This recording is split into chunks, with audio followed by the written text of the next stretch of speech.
So the latest updates that we have here really are still surrounding that arrest which has taken place of Najim Lashrawi, the 25-year-old who was the third man in that CCTV image seen with the two bombers next to him who did apparently die in those bombings.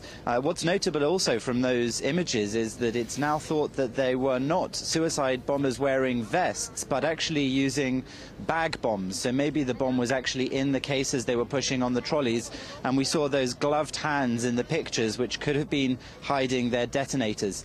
We also know that Lashrawi, some reports have said, actually travelled to Hungary with Saleh Abdessalem, who of course was captured on Friday here in Brussels in relation to his part in the November bombings in France, in Paris.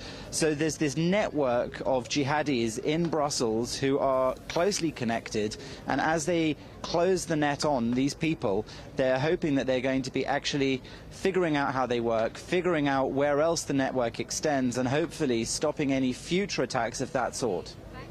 I see. Thank you, Jonathan. Are there still any? Is there still any security activity there at the location of the explosions? Any visible activity? Well, there's huge security presence, of course, unusually for Europeans, but unfortunately increasingly normally in the aftermath of these things. There are soldiers on the street, personnel carriers driving past with army personnel in their camouflage in the back. Just a moment ago, a few soldiers walked past here where everyone is preparing for a minute of silence on the hour in respect of those who died. The number now stands at 31. The original estimate was 35 dead. Now they are saying 31.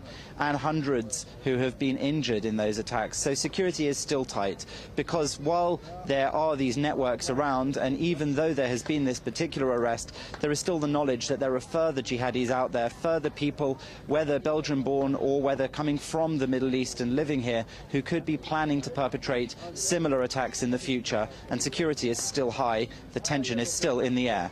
Thank you, Jonathan. Back to the studio.